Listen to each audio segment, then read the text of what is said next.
Ladies and gentlemen, Sarah Hippensteel Hall. TEDxDayton! Let's talk water. I want you to take a second and think about what's important in your life. What are the things that you can't live without? Now, think about the single most important thing in your life. You know that I'm going to tell you that it's water. You can live without it, but not for very long. Your body is made up of 12.5 gallons. That's about 60% of your body weight. And to survive, you need to take in another 2/3 of a gallon every day. We drink it, we use it to grow our food, and we use it to flush away our wastes. Without water, we can't live, and without clean water, we cannot live a healthy life. Now, most of you probably don't give water much of a thought in your day-to-day, but I bet you all have a favorite memory that includes water. I love to water ski. And this summer, I finally got the opportunity to take my 8-year-old daughter to the river and teach her how to ski. It was a beautiful day on the Ohio River. My husband and I were with great friends. We had a great ski boat. And I was really proud when she jumped in the river and tried really hard to get up on those little training skis. And then when her turn was over, she threw a giant tantrum. It was still a good memory. I think about water a lot. For 2 decades, I've worked on water issues. I have 3 degrees focused on water and water leadership, including a doctorate. And I've worked for government, nonprofit, higher education, and private corporations. Currently, I work on issues of flood protection, that's keeping people safe from too much water, and water protection, that's keeping our water clean, and recreation, that's getting people to enjoy water. I can joke that nobody thinks about water as much as I do. And while water is probably not high on your priority list, I'm here to tell you why it should be. It's time to make it personal. For the 400,000 residents of the city of Toledo, water has become very personal. For 3 days in the summer of 2014, toxins were sucked out of Lake Erie and sent into their drinking water supply chain. They had no access to safe drinking water for 3 days. Those toxins have been known to cause things like skin irritation and stomach upsets, but also liver failure and death. Residents were told not to drink, cook with, or bathe with the water, and they were told that boiling would only make it worse. Now, those toxins occur when an overabundance of algae grow in the lake that's fueled by nutrients, things like fertilizer. And surrounding Lake Erie are thousands and thousands of acres of farmland. And the more it rains in the spring, the more fertilizer ends up in the lake. The good news is we know how to solve this problem. Farmers can change their farming practices and reduce the amount of fertilizer lost on the ground. They can install things like vegetation along the edge of their farm fields.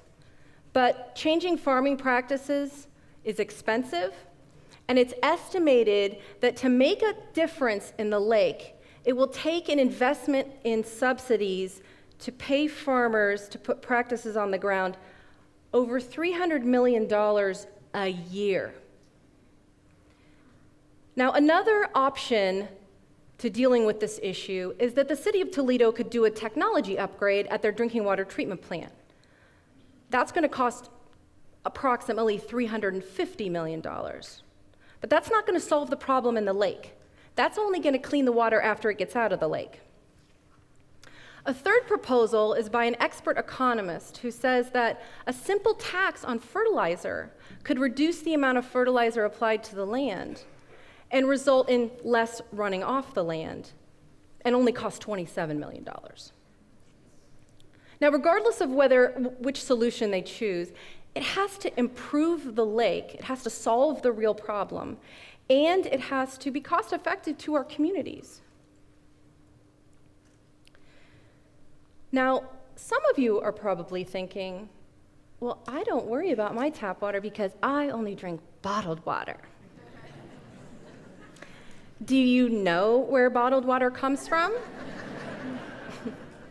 One of two main places. One, another city's drinking water treatment plant, which means you're paying another city for their tap water when you're already paying your own city for the tap water on your water bill. And bottled water can cost up to 2,000 times more expensive than your tap water. Or two, an untreated or untested source somewhere, and you do not want to drink untreated or untested water. Now, water is used more than just for drinking. Water is critical for industry, economic development, and recreation. And the recreation value alone for Lake Erie is $12.9 billion. And recreation is important for more than just lakes. Along the Great Miami River that runs through Dayton, Ohio, riverfront cities have recently invested over $100 million in new recreation, trails, parks, amphitheaters, even whitewater parks that has already generated over $230 million in economic development. Now, when you think about water, you have to think about more than just lakes and rivers, because for about half of the US, water is drawn from underground aquifers to meet our needs. What's an aquifer, you say? Imagine a bowl filled with gravel. Now fill that bowl to the top with water. That's an aquifer. There's a thin layer of soil on top. That's where we put our roads and our cities and our houses. If you need water, imagine a straw stuck down into the gravel. That's a well. That's how we pull it up.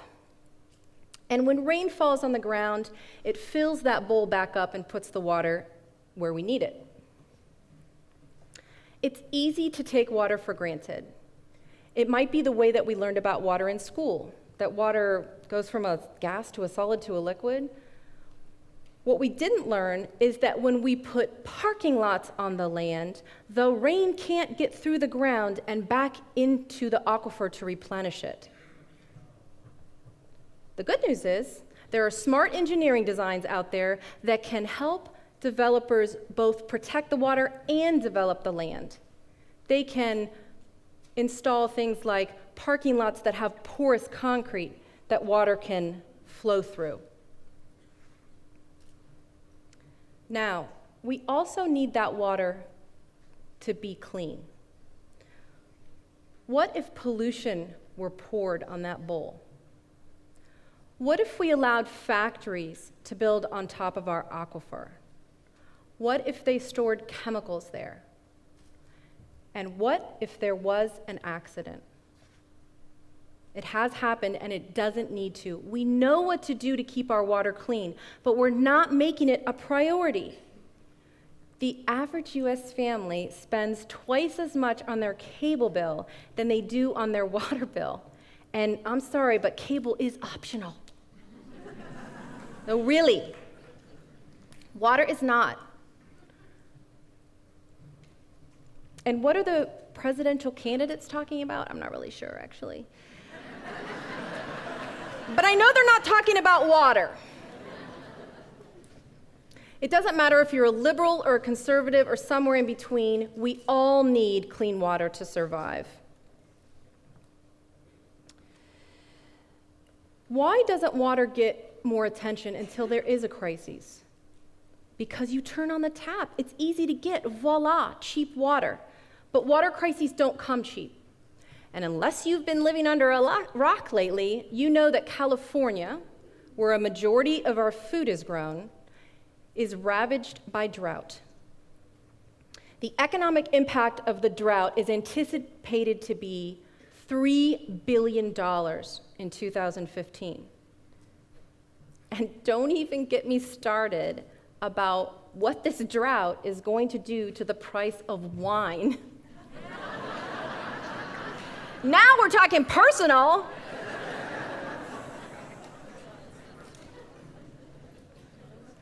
But wait, you say, we have a Clean Water Act. Yes, the Clean Water Act was written to keep our water healthy and plentiful. It was written by smart people It was passed in 1972, and its goal is that all water of the US is fishable, swimmable, and drinkable. But that goal is not yet met, and there is opposition to strengthening the Clean Water Act. Yes, there are people fighting to not protect our clean water. Who doesn't want clean water? Raise your hands. That's what I thought. There is nothing more important than clean water, nothing. And anyone who speaks against it is out of touch with reality. Now, I didn't tell you the end of my water memory. The day that we were boating on the Ohio River, we began to notice tiny little green balls floating in the river. My husband said it looked like a snow globe when you shake it up. Those tiny green balls were everywhere. We realized we were in the middle of an algae bloom, not in the lake, but on the river. And we spent hours researching water quality reports to make sure of the quality of the water. And sure enough, 3 days earlier at our location, toxins were detected at hundreds of times higher than the public health advisory.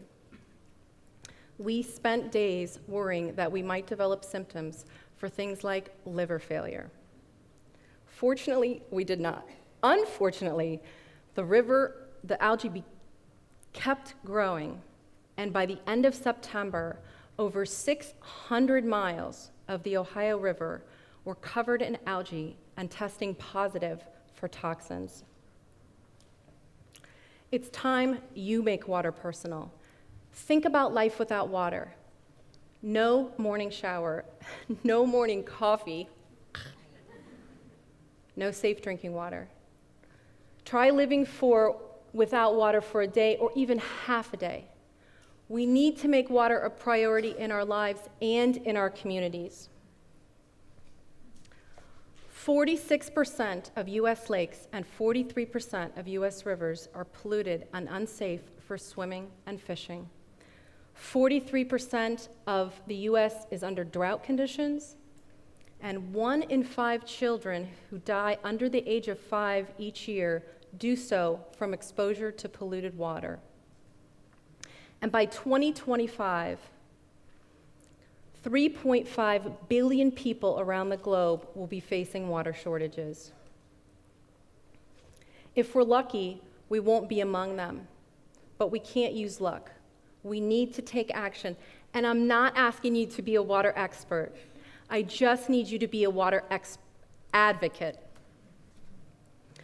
Making water a priority means spending money to fix the real problem. It means changing the way we put roads and buildings and parking lots on our land. It means strengthening the laws that protect our water. And it means voting for people who care about your life and your health and will do anything to protect the one thing we can't live without: water. Water is not just an environmental issue. It's an economic issue, it's a jobs issue, it's a health issue, and it's a parenting issue. And someday, it may be a national security issue. The choice between economic prosperity and water protection is a false choice. Good economic policy is identical to good water policy. So now my question to you is, what is water worth to you? And what are you willing to do to protect it? It's time to make it personal.